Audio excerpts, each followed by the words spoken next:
Zaradi zlorabe alkohola v Evropi vsak dan ugasne 2500 življenj. Če to pogledamo z vidika Slovenije, se človek lahko samo zamisli, kajti naša država je še vedno neslavno poznana kot mokra kultura. Bi se morali morda zgledovati po primeru Estonije? Ja, vsekakor Estonija je en tak primer, ki že dolgo časa išče načine, kako bi uvedla neko celostno alkoholno politiko. Definitivno se treba obrniti proti baltskim državam, med drugim Litvo, ki je tudi sama postavila en tak primer dobre prakse, tudi z ministrom, ki je prišel iz nevladnega sektorja, ker je več let bil kot aktivist na področju alkoholne politike, je tudi uvedel eno najnaprednejših alkoholnih politik na svetu. Med drugim je prepovedal oglaševanje alkohola, prepovedal je promocijo alkohola, torej vse v skladu s tem, kar recimo je bilo narejeno na področju tobačne kontrole tudi v Sloveniji. Druge države so tudi en tak dober primer prakse, recimo Škotska, ki je uvedla minimalno ceno alkohola, kar pomeni, da je rekla, koliko je lahko recimo na gram oziroma na mililiter alkohola minimalna cena. Dosti ljudi ne razume narobe in si pravi, torej postavi, da mora biti alkohol najcenejši. Ne. Konkretno je bilo dokazano z vsakim gramom, ki se za vsak dvig cene, za vsak gram se potem tudi zmanjša umrljivost, zmanjša se obolevost zaradi bolezni povezanih z alkoholom in tako dalje.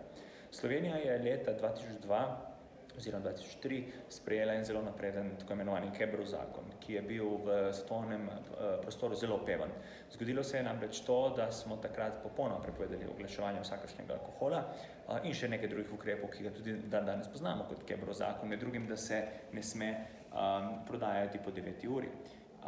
Nažalost se je leto zatem tudi v parlamentu industrija predtem poskušala že v okviru tega zakona, pa ni uspela, ampak v drugem zakonu je sprejela izjeme, ki so med drugim dovoljevale oglaševanje vina, piva in drugih alkoholnih pijač z nižjo vsebnostjo alkohola.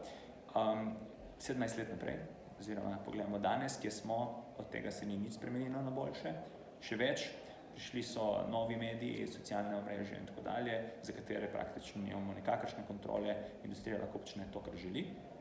Nato pa smo še pred letom ali pa 2 sprejeli še bolj nazadnjaški zakon, ki je dovolil med drugim, da se začne tudi prodajati alkohol na športnih prireditvah. Vsekakor zgled mora biti države, kjer so zadeve učinkovite, ne smemo pa pozabiti, da je Slovenija med največjimi porabnicami alkohola na prebivalca, kar med drugim pomeni, da imamo tudi največjo škodo na prebivalca in med drugim tudi največje stroške za državno blagajno. Ker kdorkoli pravi, da bi država s tem, ko prodaja alkohol, bila v plusu, ne drži. Dokazano je, da država z trošarinami in z davkom na alkohol dobi dosti manj kot to, kar more iz blagajne plačati za zdravljenje, umrljivost in vse ostale stroške povezane s tem.